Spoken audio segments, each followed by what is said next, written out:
Hi everyone, welcome back to the channel. We were doing this first chapter, the fun they had, और आज हम इसके question answers discuss करने वाले थे. So here are the question answers.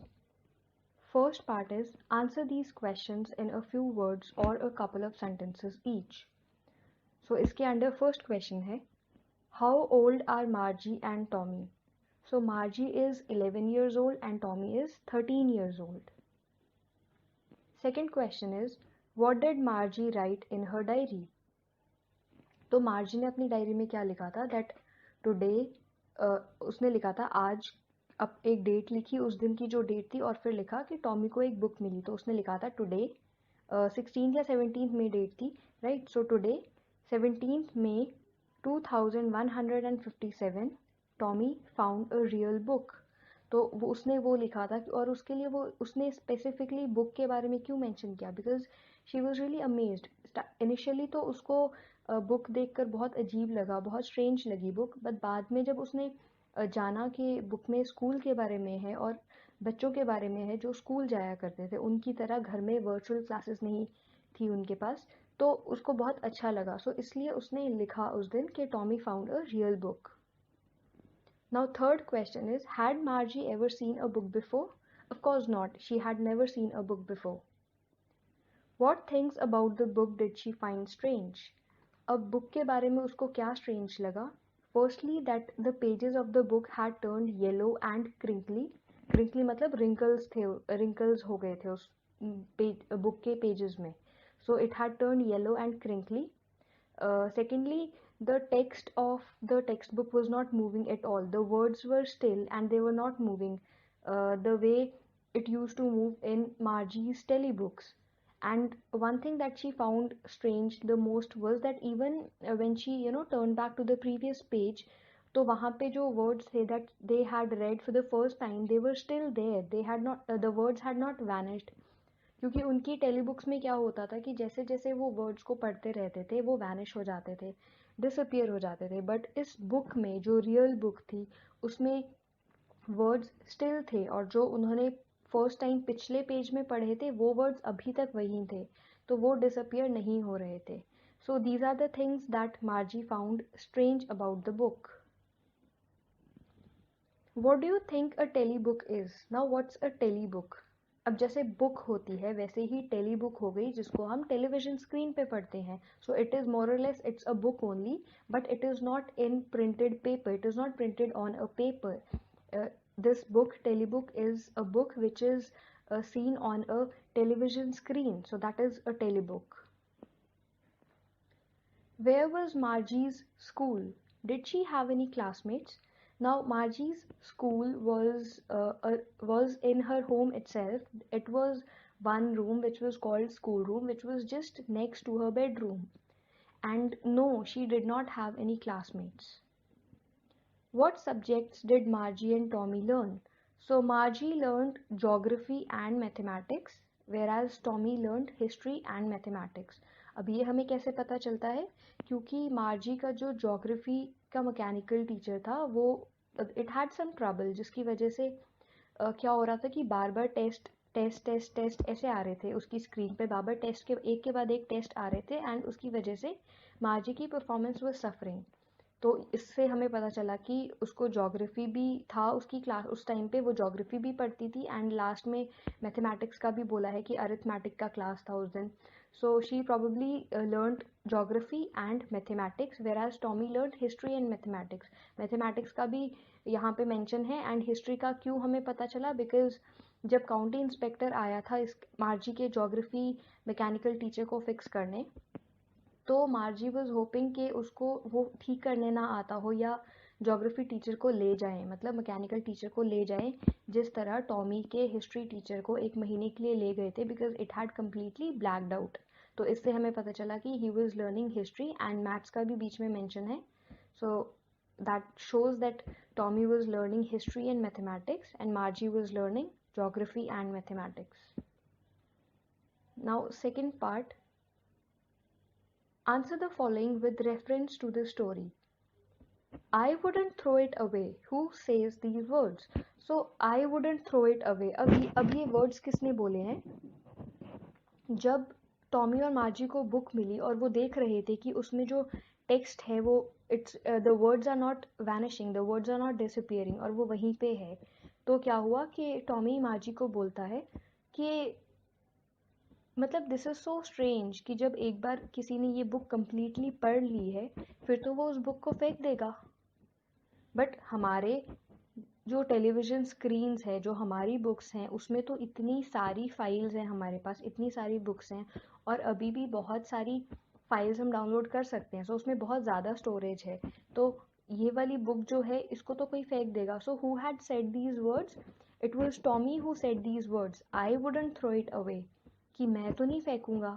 Now what does it refer to? So it refers to the book, वो जो book उसके हाथ में थी वो उसकी बात कर रहा था। What is it being compared with by the speaker? Actually it refers to the screen, क्योंकि उसने कहा था कि टॉमी ने कहा था कि अगर कोई इस बुक को पढ़ लेता होगा तो हो सकता है कि वो लोग पढ़ने के बाद फेंक देते थे, बट हमारी जो कंप्यूटर स्क्रीन है उसमें तो इतना ज़्यादा स्टोरेज है कि बहुत सारी बुक्स अभी भी हम और डाउनलोड कर सकते हैं, and obviously I wouldn't throw it away. तो यहाँ पे इट जो है वो रेफर करता है कंप्यूटर स्क्रीन को, उनके बुक्स को, टेली बुक्स को। And what is it being compared with by the speaker? So the speaker, who's the speaker? Firstly, speaker is the Tommy, right? So Tommy is comparing his telebooks and his television screen with the real book that he has found. All right. So the next part, the second question is, sure they had a teacher, but it wasn't a regular teacher. It was a man. Who does they refer to? अब यहाँ पे ये क्या हुआ था कि जब उसको मार्जी को टॉमी ने बताया कि जो पहले के टाइम पे बच्चे थे जब वो स्कूल जाते थे उस टाइम पे एक टीचर होता था जो उनको पढ़ाता था, and it was not a regular teacher, वो एक ह्यूमन बींग होता था। तो अब यहाँ पे दे किसके लिए यूज़ किया है उन्होंने? दे यूज़ किया है for the students of old times, students of the times when there used to be schools, proper buildings, and students used to go to attend their classes in those schools. So they is referring to the students or the people of older times. What does regular mean है? अब regular teacher बोला है उसने कि जो पहले के time पे टीचर होता था, it was not a regular teacher, it was a man. So regular teacher उसने यूज़ किया है अपने मैकेनिकल टीचर के लिए। Regular mean something that is usual या नॉर्मल होता है। तो इन लोगों के लिए नॉर्मल क्या था? कौन सा टीचर नॉर्मल था? इन लोगों के लिए मैकेनिकल टीचर नॉर्मल था, तो इसलिए रेगुलर टीचर मतलब mechanical teacher. What is it contrasted with? किससे कंपेयर किया है? To human beings. अब उनका जो टीचर था वो एक मैकेनिकल टीचर था, एक कंप्यूटर सिस्टम था, तो उसको कंपेयर किया है, it is being contrasted with the teachers of the older times, and the teacher in old time was a human being, a man. तो उससे कंट्रास्ट किया है रेगुलर टीचर को। So next is answer each of these questions in a short paragraph. What kind of teachers did मार्जी and Tommy have? अब मार्जी और Tommy के teachers कैसे थे? फर्स्टली उनका जो टीचर था, they had a mechanical teacher, it was not a human being, right? Mechanical teacher था, human being था, प्लस वो क्या करता था? वो उनसे बात नहीं कर सकता था। सो बेसिकली यही है कि kind of teachers they had were mechanical teachers, and it was television screens and computer screens, and they were not human beings. So यही है टाइप ऑफ टीचर जो उनके थे, जो उनको पढ़ाते थे। Why did Margie's mother send for the county inspector? अब मार्जी की मदर ने काउंटी इंस्पेक्टर को क्यों बुलाया था? वो इसलिए बुलाया था because there was some technical problem with Margie's mechanical teacher, and he had been giving her tests one after the other, and her performance was getting worse and worse. So to solve this problem, to resolve this technical issue, Margie's mother sent for the county inspector. तो ये reason था कि उन्होंने county inspector को बुलाया था. Now next question is what did he do? अब county inspector ने आकर क्या किया था? काउंटी इंस्पेक्टर ने आकर उस कंप्यूटर की, उस मैकेनिकल टीचर की स्पीड जो थी उसको स्लो डाउन कर दिया था और एक एवरेज 10 साल के बच्चे के लेवल पे कर दिया था, ताकि अब वो फाइनली जो है मार्जी के आईक्यू लेवल के अकॉर्डिंगली सेट हो गया था उसकी स्पीड, तो अब मार्जी अपनी परफॉर्मेंस इम्प्रूव कर पाएगी. So the county inspector slowed down the speed to an average 10-year-old kid's IQ level, right? Why was Margie doing badly in geography? What did the county inspector do to help her? ये हमने discuss कर लिया पिछले 2 questions में ही. So Margie क्यों performance उसकी अच्छी नहीं थी ज्योग्राफी में? Because there was some trouble with her geography's mechanical teacher, and it had been giving her tests after the test, and she had been performing really bad in that. So what did the county inspector do to help her? He inspected the whole of the system and finally slowed down the speed to an average 10-year-old kid's IQ level. तो उसके बाद फिर सब कुछ ठीक हो गया. Fifth question is, what had once happened to Tommy's teacher? So एक बार क्या हुआ था टॉमी के टीचर को? Tommy's history teacher had once completely blacked out and therefore was taken away for nearly a month. एक महीने के लिए अराउंड उसको ले गए थे और इस टाइम पे फिर टॉमी के पास कोई क्लासेस अटेंड करने के लिए नहीं थी and he was just enjoying his time. So what had happened? His history teacher had completely blacked out and was taken away for nearly a month. Next question. Did Margie have regular days and hours for school? If so, why? Yes, Margie had regular days and hours for school.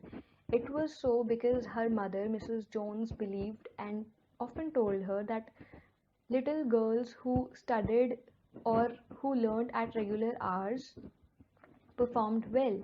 उनका मानना ये था कि अगर आप रोज़ एक specific time पे पढ़ाई करोगे, अगर आप अपना एक स्केड्यूल बनाओगे, टाइम टेबल बनाओगे एंड उसको फॉलो करोगे, एक स्पेसिफिक टाइम पे डेली हर चीज़ करोगे, तो आप डेफिनेटली इम्प्रूव करोगे उसमें.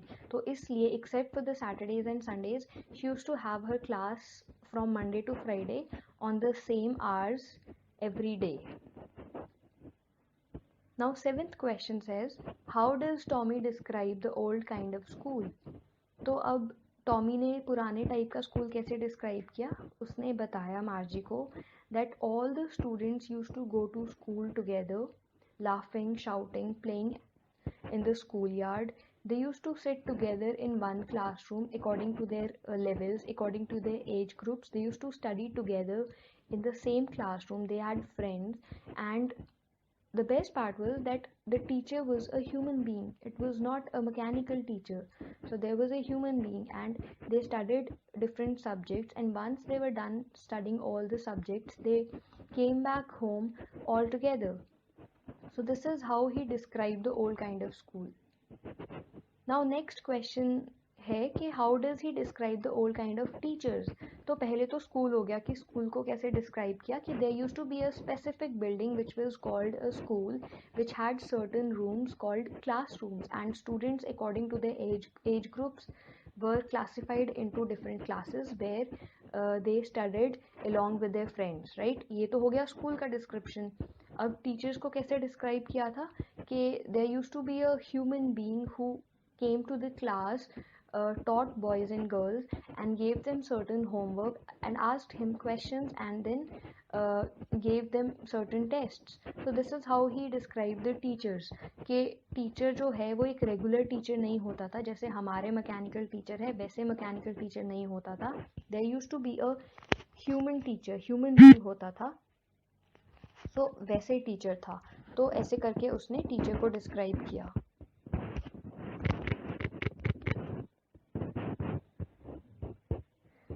Next, moving further, answer each of these questions in 2 or 3 paragraphs. Alright, so the first question again is, what are the main features of the mechanical teachers and the schoolrooms that Margie and Tommy have in the story? So features क्या थे mechanical teachers के and schoolrooms के? So first ये था कि there was no human being. The teacher was a mechanical teacher and not a human being. तो mechanical teacher था मतलब कि एक कंप्यूटर स्क्रीन थी और जिसमें टीचर था जो लिखता था वहाँ पे, मतलब स्क्रीन पे ही डिस्प्ले हो जाता था कि क्या क्या करना है. There was not a human being, कोई एक मैनुअल टीचर नहीं था. It was a mechanical teacher. Second feature ये था कि उनको अलग से कोई ऑफिशियल एजुकेशन के लिए बाहर स्कूल नहीं जाना पड़ता था. ये हो गया सेकंड फीचर। थर्डली कि उनका जो स्कूल होता था, उनका जो क्लास होता था, पढ़ने का तरीका होता था, वो कहाँ होता था, उनके घर में ही होता था। एक अलग से रूम होता था which they called a school room, और वहीं पे वो पढ़ते थे। Fourthly, every student studied alone, and there was no companion, there was no friend. No two students had the same syllabus, and every student's syllabus was based on his IQ level. हर किसी बच्चे का syllabus एकदम different था based on his IQ level. तो किसी भी दो बच्चों का syllabus same नहीं होता था. So these were certain features about that. Why did Margie hate school? Why did she think the old kind of school must have been fun? She hated her school because यहाँ पे अगर हम देखें कि specifically क्यों वो hate करती थी, because her geography teacher had been giving her test after the test, and this was the reason she started hating school even more. उससे पहले भी hate करती थी because there was no companion, there was no friend, कि friends साथ में बैठ के नहीं पढ़ पाते थे, कोई किसी की help नहीं कर पाता था. So why did she think the old kind of school must have been fun? उसको ऐसा इसलिए लगता था because firstly there was a human teacher. जो टीचर था वो एक human being था, मतलब अगर आपको कोई भी प्रॉब्लम है तो आप उनसे जाके डिस्कस कर सकते हो. Secondly, so many friends were studying together. बहुत सारे बच्चे एक ही क्लास में पढ़ते थे. So in case of any doubts or queries, friends could help one another. They could help each other, right? So ये भी रीज़न था, ये सेकेंड रीज़न था. Thirdly that she was imagining how much fun they must have had, क्योंकि अब जब सारे बच्चे नेबरहुड के, एक लोकेलिटी के सारे बच्चे साथ में स्कूल जा रहे हैं, चिल्लाते हुए, मज़े करते हुए, खेलते हुए, एंड फिर एक ही साथ बैठ के पढ़ रहे हैं बहुत सारे बच्चे, और फिर वापस भी एक साथ आ रहे हैं, तो ये सोच के उसको लगा कि वो तो कितना ज़्यादा मज़ा करते होंगे. सो इसीलिए उसको लगता था कि the old kind of school must have been fun. Last question. Do you agree with Margie that schools today are more fun than the school in the story? Give reasons for your answer. So हमने बहुत सारे questions discuss कर लिए. मैंने आपको बहुत सारे points भी बता दिए कि आपके schools में और ये जो mechanical teacher वाला school है, virtual schools में क्या difference है. So this question I am leaving for you people.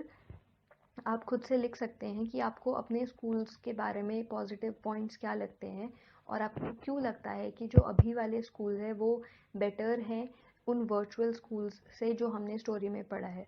Obviously reason ये है कि अभी जो स्कूल्स हैं वो सिर्फ स्टडीज़ पे फोकस नहीं करते हैं, but they focus on overall development of a child. Physical, social, mental, emotional सारी चीज़ों को लेकर एक पैटर्न, जो स्टडी पैटर्न बनाया है, सिलेबस बनाया है, मॉड्यूल जो है वो सारी चीज़ों को दिमाग में रख के बनाया है, और इसीलिए डिफरेंट डिफरेंट सब्जेक्ट्स हैं. एंड स्पोर्ट्स को भी उतनी ही इम्पोर्टेंस दी गई है जितने बाकी सब्जेक्ट्स को. तो इनके टाइम पे देयर वाज नो स्पोर्ट्स. अब स्कूल ही नहीं है तो स्पोर्ट्स का तो मतलब ही नहीं है, बट आपके स्कूल में स्पोर्ट्स को भी उतना ही इम्पोर्टेंस मिलता है जितना बाकी स्टडीज़ को मिलता है. सो ये तो हो गई एक चीज़. सेकेंडली, जब बहुत सारे बच्चे एक साथ बैठ के पढ़ते हैं तो ऑब्वियसली उनका जो माइंड है वो रिफ्रेश होता रहता है, क्योंकि अकेला इंसान तो वैसे भी पागल हो जाएगा, उसको तो कंपनी चाहिए. अब इनको तो कोई कंपनी नहीं चाहिए होती थी, अकेले ही पढ़ते रहते थे, तो इसलिए वो बहुत बोरिंग भी हो जाता होगा. तो एक हेल्दी इंसान को लोगों से इंटरेक्ट करना बहुत ज़्यादा इम्पॉर्टेंट है, तो तभी वो हेल्दी रह सकता है, स्टेबल उसका माइंड रहेगा. तो इसीलिए आपके जो स्कूल्स हैं they are way better than the school that we have discussed in the story. Next, thinking about language. अब यहाँ पे क्या है, एडवर्ब्स हैं. सो एक बॉक्स में you are given certain words, ये सारे एडवर्ब्स हैं. You have to pick each one of them and fill these blanks with the suitable one. So the first one is, एक बार हम पहले बॉक्स में वर्ड्स देख लेते हैं, एडवर्ब्स कौन से हैं. awfully, sorrowfully, completely, loftily, carefully, differently, quickly and nonchalantly.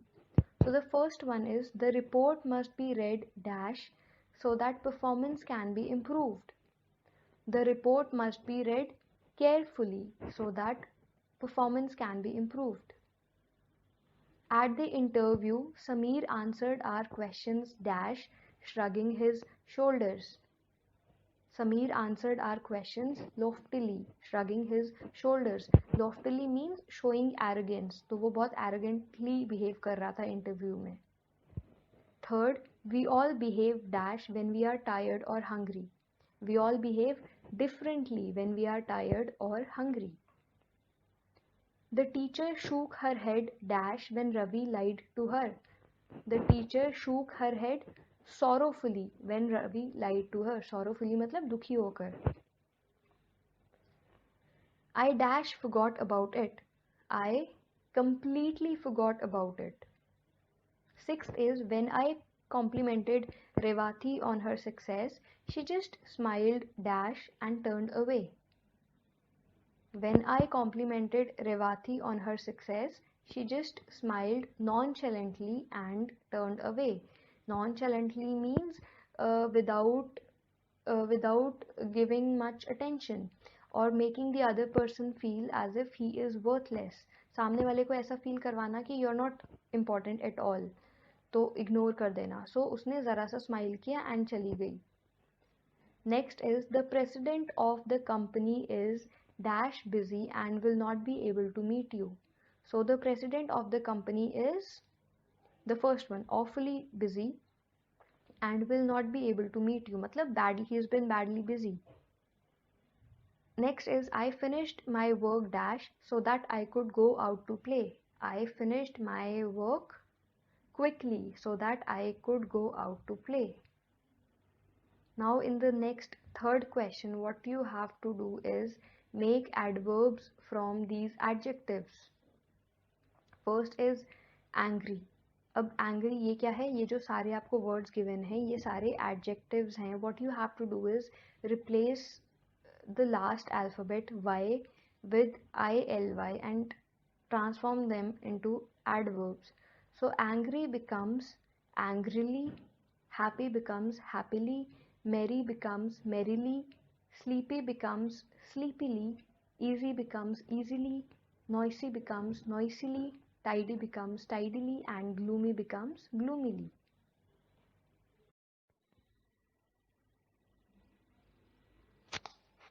Now next question, if not and unless. Imagine that Margie's mother told her, "You'll feel awful if you don't finish your history lesson." She could also say, "You'll feel awful unless you finish your history lesson." So you see, one particular thing can be said in many ways. ज़रूरी नहीं है कि एक बात को बोलने का सिर्फ एक ही तरीका हो, एक से ज़्यादा तरीके से भी बोल सकते हैं. तो वैसे ही बोला है कि अगर मार्जी की मदर उसको कहती कि "You'll feel awful if you don't finish your history lesson", या वो ये भी कह सकती थी "You'll feel awful unless you finish your history lesson". So अब unless वर्ड का मतलब क्या होता है? unless is already a negative word, तो जहाँ पे भी सेंटेंस में unless आ जाता है उसके साथ हम फिर से not यूज़ नहीं करते हैं. For example, unless you complete your work I will not let you go. So until and unless you study hard you will not achieve your goal. So not word नहीं करते हैं use because unless is already a negative word, right? So इसका आगे देखते हैं. Notice that these two sentences have two parts. The part that begin with if not or unless tells us the condition. This part has a verb in the present tense. Look at the verbs don't finish in the sentences above. Okay, the other part of the sentence tells us about a possible result. It tells us what will happen if something else doesn't happen. The verb in this part of the sentence is in the future tense. You'll feel, you will feel. Notice these two sentences again in the following examples. So वही है कि यहाँ पे अब आपको दिख रहा होगा एक फ्यूचर टेंस है और प्रेजेंट टेंस है, और यहाँ पे हमने दोनों सेंटेंसेस को कैसे ज्वाइन किया है? अनलेस और इफ़ की हेल्प से. There won't be any books left unless we preserve them. अब इसी एग्जाम्पल को देख लेते हैं. अब यहाँ पे लिखा है there won't be any books left unless we don't preserve them नहीं होता है, अनलेस वी प्रिजर्व देम.